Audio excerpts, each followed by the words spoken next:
Hello traders, आज की इस वीडियो में हम एक बड़े ही स्पेशल टॉपिक पर बात करेंगे जिसका नाम है स्टॉप लॉस। तो जैसा कि आप सभी जानते हैं, मार्केट में स्टॉप लॉस काफ़ी अहम रोल रखता है।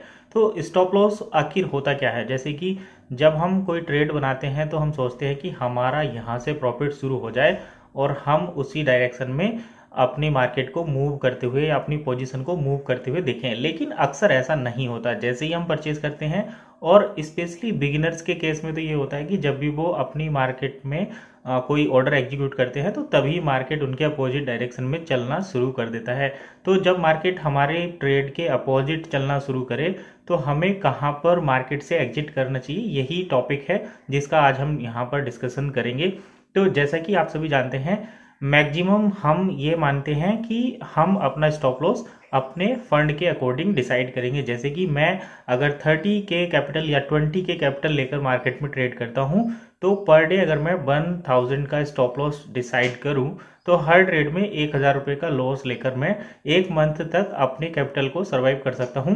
कंडीशन ये है कि आपके पास ट्रेड का एक्स्ट्रा कैपिटल भी होना चाहिए, क्योंकि 20 ट्रेडिंग सेशंस एक दिन में होते हैं। तो अगर आप 20,000 से ट्रेड करेंगे और पहले दिन ही आपका अगर 1K का लॉस हो गया तो अगले दिन आपके पास उतनी ट्रेड लेने के लिए फंड नहीं रहेगा। तो स्टॉप लॉस वाली जो स्टॉप लॉस वाला जो फंड है आपके मेन फंड से अलग होना चाहिए। जैसे कि अगर आप एक दिन में 1000 रुपये का स्टॉप लॉस ले सकते हैं और आपके पास ट्रेडिंग करने के लिए 10K या 20K कैपिटल है, तो आपका स्टॉप लॉस एक्स्ट्रा आपके फंड से होना चाहिए। यानी कि आपका जो कैपिटल है, चाहे वो 50,000 है या 10,000 है या 20,000 है, उससे अलग आपको स्टॉप लॉस का फंड रखना पड़ेगा। तभी अगर आप ट्रेड करेंगे तो लॉन्ग टर्म में अपनी सेम क्वांटिटी या सेम लॉट के साथ ट्रेड कर सकते हैं। तो स्टॉप लॉस डिसाइड करने का मेन जो पॉइंट है वो मार्केट को ही आप करने दें। देखिए, होता क्या है, हम अपने फंड के अकॉर्डिंग मार्केट में स्टॉप लॉस डिसाइड कर लेते हैं। जैसे कि हमने मार्केट में कोई ऑर्डर एग्जीक्यूट किया, एग्जैक्ट पॉइंट पर एंट्री मिलना इम्पॉसिबल है, कोई भी सही पॉइंट पर एंट्री नहीं लेता। ये 10-20 पॉइंट ऊपर नीचे होता रहता है। तो जैसे ही हम एंट्री लेते हैं, हो सकता है मार्केट 20-30 पॉइंट ऊपर चला जाए। तो अगर आपने मान लो कि 50 पॉइंट का स्टॉप लॉस डिसाइड किया है और आपका मार्केट ऑर्डर एग्जीक्यूट करते टाइम ही 30 पॉइंट ऊपर मूव हो गया, तो आपका स्टॉप लॉस हिट हो जाएगा। तो ऐसी कंडीशन में आपको क्या करना है, मार्केट के अकॉर्डिंग स्टॉप लॉस को पहले क्रिएट होने दीजिए, उसके बाद मार्केट के हिसाब से स्टॉप लॉस लगाइए। आप अपने फंड को मार्केट की कंडीशन में क्वांटिटी कम या ज़्यादा करके इसको जो है डिसाइड कर सकते हैं, अपना लॉस आप डिसाइड कर सकते हैं।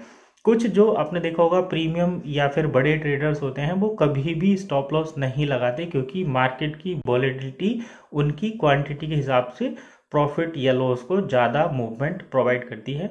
और ये ज़्यादातर होता है जब मार्केट में वॉलेटिलिटी होती है, उसके कारण। तो मार्केट में पहले कुछ लेवल क्रिएट होने दीजिए। जब मार्केट में लेवल क्रिएट हो जाते हैं, लेवल के बाद आपको उस लेवल पर स्टॉप लॉस लगाना है। इसको आप सपोर्ट या रेजिस्टेंस के नाम से भी डिनोट कर सकते हैं कि जब मार्केट में सपोर्ट और रेजिस्टेंस क्रिएट हो जाए, आपको तभी एंट्री बनानी है और अपना रिस्क टू रिवॉर्ड रेशो भी मेंटेन करना है। पता चला कि आप 50 पॉइंट का ही टारगेट रख रहे हैं और आपका स्टॉप लॉस 100 पॉइंट का है, तो ऐसी कंडीशन में आपको ट्रेड नहीं लेना चाहिए। अगर आपको 1:1 या 1:2 का टारगेट मिलता है, तभी आप अपने ट्रेड में एंटर कीजिए। सपोज करिए कि जब मार्केट ने जो सपोर्ट क्रिएट की है उससे मार्केट 30 पॉइंट ऊपर निकल गया है और आपका टारगेट महज 20 पॉइंट दूर है, तो आपको वहां पर ट्रेड नहीं एग्जीक्यूट करनी, क्योंकि ऐसी कंडीशन में आपका लॉस ज़्यादा होगा और प्रॉफिट जो है वो कम रहेगा। तो इन छोटी छोटी चीज़ों का अगर आप ध्यान रखेंगे तो ट्रेडिंग को, जो आपकी बेसिक ट्रेडिंग है, उसको मल्टीबैगर ट्रेडिंग बनाने में आपको ज़्यादा टाइम नहीं लगेगा। तो आज की फिलहाल वीडियो में इतना ही, मिलते हैं नेक्स्ट वीडियो में। तब तक के लिए कीप वॉचिंग स्टॉक मार्केट की चर्चाएं।